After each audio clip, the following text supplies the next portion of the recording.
What's up, guys, and welcome back to the Lucid Nightmare. I'm your host, as always, Jay Schatzer, and it's time for another Quickie. If you can believe it, it's been so long, and I have so much shit to show you guys, but, start off slow with the first batch. But let's jump right into it, because I don't want to waste any time. First up is a really insane film, Brian Yuzna's insane film. It's an Arrow release, and I saw it. It wasn't cheap, but I had to put it in the collection because I've never owned it before. But the movie I'm talking about is Society. And look at that disgusting cover. Yeah, it's kind of hard to describe this film, but it pretty much follows this young kid whose family's kind of weird. They're really well-to-do rich people, and he starts noticing really strange things that are happening around the house, and it just kind of escalates from there. But Arrow put this baby out. I've not actually watched the transfer on this, but I'm assuming it's pretty awesome. But yeah, the ending of this movie is something to behold. It's either you're either going to dig it or you're going to be so disturbed and turned off by it that you'll never want to see this movie again. But Society, really weird, amazing flick. Some really great effects in it. It's just a really interesting film. Let's just say that. Alright, let's move it on to the next one. Ooh, one of my absolute favorite films. I picked this one up a while back, and I just haven't made a video on it. I was actually going to maybe even do a separate video for it, but I spent a little bit on this. And the movie is, let's just get to it. It is Dawn of the Dead, the 4K, what was it, like German release or something like that? I don't know. But it's a Region B, I want to say. But absolutely beautiful looking box set. Some nice artwork there.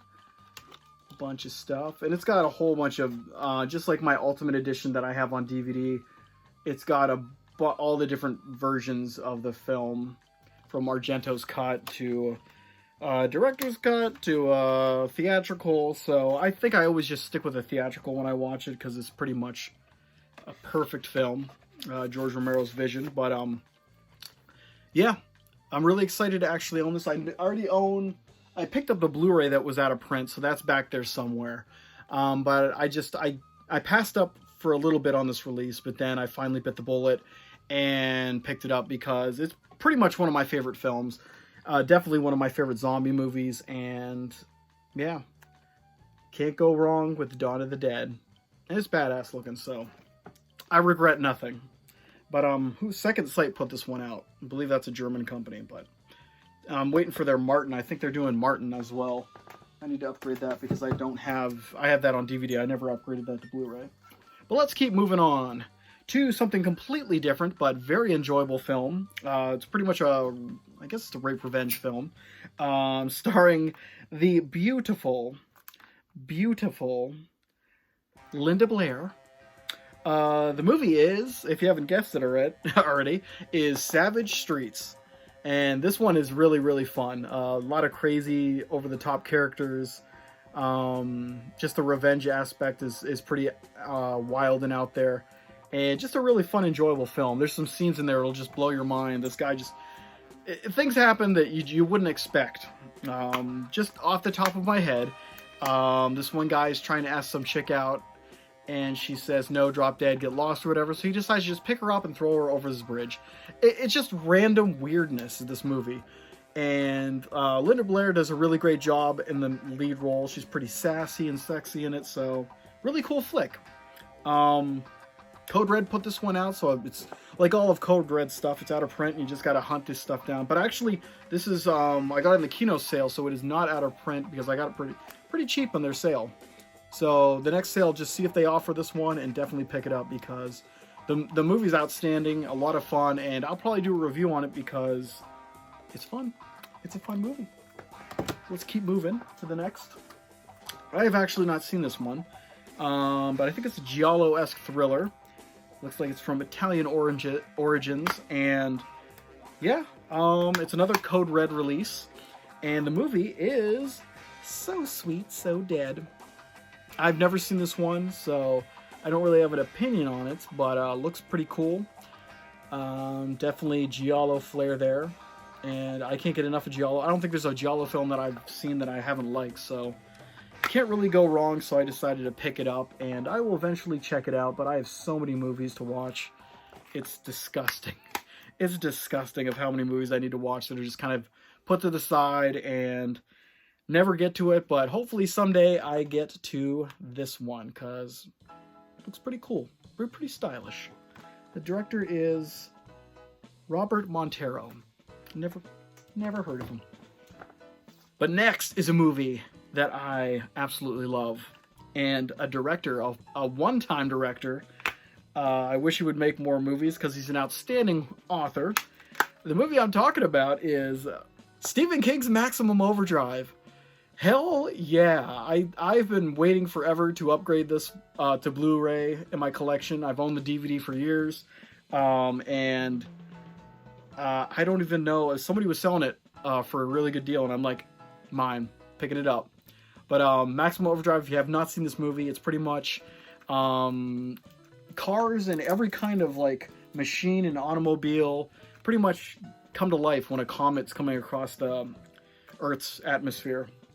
And pretty much it's like a zombie movie, but with cars and machines. And people are just trying to survive, and the main characters are all kind of stuck in this diner, truck stop, and they're pretty much trying to figure out how to survive and get out of there. But Emilio Estevez is one of the main heroes of the film, and it's just a really cool collection of characters.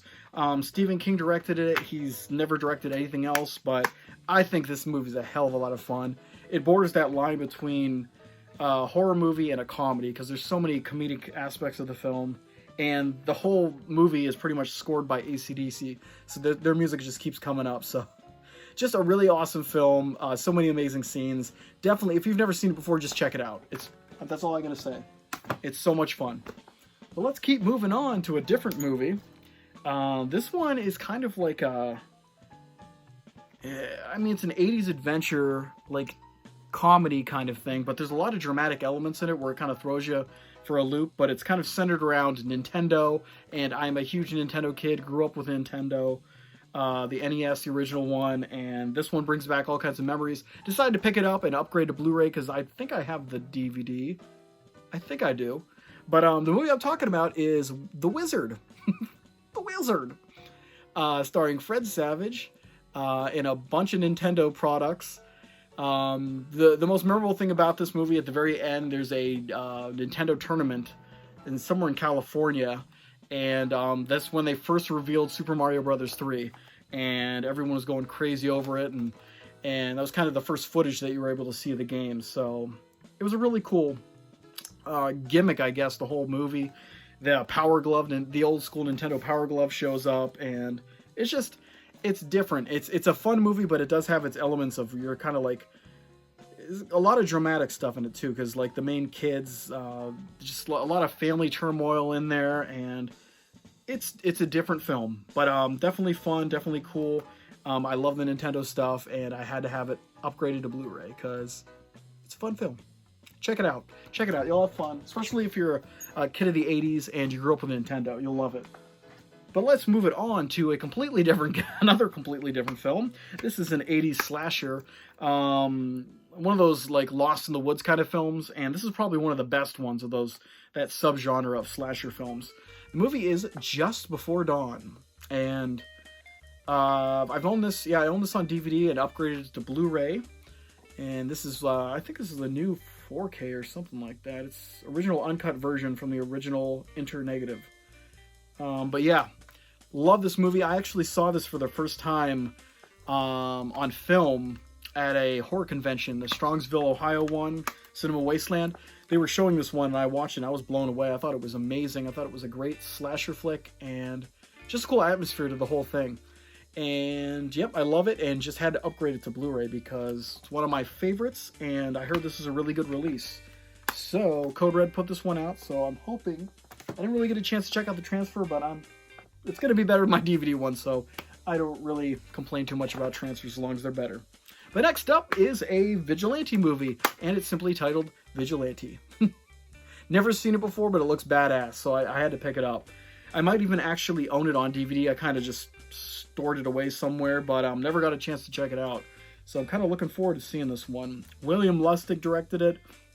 Dude's got a hell of a filmography. So many classics.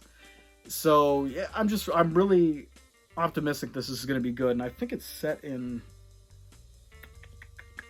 New York City. Yep. So it's grungy, dangerous New York City. Yeah, really looking forward to seeing this because William Lustig directed Maniac and Maniac Cop, all set in New York City. How they have that grungy and grime. So yeah, really looking forward to checking this one out. I really don't know anything about it at all, but we'll see if it's any good. If you've seen it, let me know. Let me know below. All right, we have a couple more here. I'm hoping I don't want to make this too long. Let's keep going. This one looks like it is a crazy, out of control blaxploitation flick. Never heard anything about it, but I saw it was in the Kino Lorber, the Kino sale. So I picked it up for dirt cheap. The movie is The Blackgestapo, and it looks like it is just all kinds of fun. All kinds of fun. Pretty much just looks like these guys just decide to take justice into their own hands and just take it to the man. And it just looks crazy from the trailer. I was pretty much hooked from the start and said, yep, I'm buying this one. It looks absolutely fun. But yeah, don't know much about it, but once I do see it, I'll let you guys know. But let's keep moving to a movie that for the first time I've seen it this year when I picked it up. I've heard of it before. I would see posters, but I would never have the opportunity to check it out. But the movie is Toxic Zombies, and this one just came out on Blu-ray from Massacre Video. And a lot of people always ask, like, how is Massacre Video dealing with them? I ordered it, got it super fast when it came out, and I think the transfer on this movie is really fantastic. The whole Blu-ray is really good, so I have no bad experiences with Massacre Video. So I want to pick up their India kind of Nightmare on Elm Street kind of ripoff. They just released that the same day they did this, but I haven't got a chance to pick that up. But Toxic Zombies, really cool film. Really strange kind of premise. It's pretty, these hippies are producing dope, like growing marijuana out in the forest, and the government's trying to get them the hell out of there, so they're dropping this like experimental chemicals onto them from the sky, and they all turn into zombies, and it just goes to shit from there. It's really crazy, but it's funny, and it's just weird and really grindhouse kind of low budget fare. But yeah, I enjoyed it, and I love zombie films, so that was right up my alley. But let's move on to some different stuff. We got some martial arts stuff, some 70s, maybe even 80s martial arts double feature. And I watched both of these, and they were absolutely outstanding. The Black Dragon is the main feature, and that's kind of what I bought it for. And then Enforcer from Death Row. They're both really good films, really entertaining. This one's really amazing. But I thought this guy was going to be the lead in it, Ron Van Cleef. He's only just some side thug that, I mean, well, not thug because he helps out the good guy, but he's just a side character. The main guy, I don't even know who that guy is, but he plays like a Bruce Lee type character, and he's kind of naive and gets taken advantage of. But he has a good heart, but it's a really fun film. It's got that 70s style to it, and a lot of cool 70s kung fu in it. So I really enjoyed this double feature. I'm going to pick up more double features. I just picked up Chinese Hercules, so I'll be checking that one out. It's a double feature with another Bruce Lee kind of ripoff, but fun stuff. And who put this out? I don't even know. Dark Force? Never heard of them, but they're doing good stuff. I'm enjoying it. Let's go to another, a slasher in the woods, just like the last one we were watching, Just Before Dawn. This one is completely different because it has not the same quality as Just Before Dawn. Don't Go in the Woods. And I don't know if Alone is in there. I guess Alone's part of the title. Don't Go in the Woods Alone. But yeah, it looks pretty interesting from the trailer, but then you go to watch the film, and it's not as good as Just Before Dawn. It pretty much centers around just random campers getting murdered by some lunatic running around the woods. There's really no structure to it. It's kind of hard to peg down as a structured film. But it's interesting. It's got some pretty funny kills. and just it's fun, harmless fun. So if that sounds like fun to you, then definitely pick up Don't Go in the Woods Alone. But yeah, interesting. Oh, all right. Next up is I've actually not seen this movie. It's a new movie. I think it just came out last year or maybe even this year. It looked really interesting from the trailer. I was kind of blown away by how fun it looked. But, holy crap. But it's Love and Monsters. If any of you guys have seen this one, let me know how it is. I was going to put it in one of these days, but I just never got around to it. But someone was selling this one for dirt cheap, and I'm like, hey, I want to see the movie, so why not pick it up? But it definitely looks really cool. Just kind of like a post-apocalyptic world where this kid's trying to get to some chick that he likes, and there's just monsters everywhere. It looks pretty interesting. It's kind of it's one of those modern movies that I actually want to watch. Doesn't look like total shit. But yep, Love and Monsters. Looks pretty creative and original and a lot of fun. So I'm looking forward to checking that one out. But let's move on to a classic. This is a classic crime flick. I picked up the Steelbook because I believe they're selling it at FYE for dirt cheap. So I picked it up. Even though I don't own it on Blu-ray, I just own it on DVD. So this is an upgrade. And it is Goodfellas, just one of the ultimate crime flicks. Damn good movie, great cast. You got Ray Liotta, Robert De Niro, and Joe Pesci living it up. And just so many memorable scenes in this film. Just a really good mob kind of movie. Love this one and figured I'd pick it up in the little Steelbook, and it was dirt cheap, so why not? And I think it even has it's got the DVD in it, the Blu-ray, and even more extras in there, so they jam-packed the Steelbook, so it's not like a cheap one. So glad to upgrade that one, and let's just round this video off with one more. It is Jess Franco's kind of 80s slasher sleaze fest. The movie is Bloody Moon, and I've always watched bits and parts of this one, but never got to watch it all the way through until recently, and it's actually pretty cool. A lot of cool creative kills. Characters are just characters are stupid as hell. I've never seen so many stupid characters in one movie. The main character, I guess she's the main one, who's like the killer's after her most of the time. She is like the stupidest person I've seen on film ever. She does the dumbest things. Like, she'll just run past. She's running away from the killer, like, by herself, and then like a group of people, and she'll run straight by these people and keep running to another secluded place instead of asking for help. It's almost mind-boggling, this movie. But I think that's part of the charm of it. It's just so weird and stupid and ludicrous. But definitely fun, and I actually have a review in the works for this one because it is kind of enjoyable, and just you have to see it, and it's weird. But that is Bloody Moon. But yeah, that is everything for this first one. I have 2 more giant piles. Well, I guess there's a 3rd giant pile over there of stuff I have to get to for videos, for quickies to kind of show the movie haul segment thing. I've been behind so much and I haven't stopped buying, so yeah, sorry about that, guys. But that is it. I hope you enjoyed that one. I hope you like what I'm doing here. I hope you guys are staying out of trouble and finding some great flicks. So leave some comments below because I want to see if any of you guys have seen the ones that I haven't seen, and just let me know what you think about them. And I guess that's it. So take care, stay out of trouble, and sayonara. Later, guys.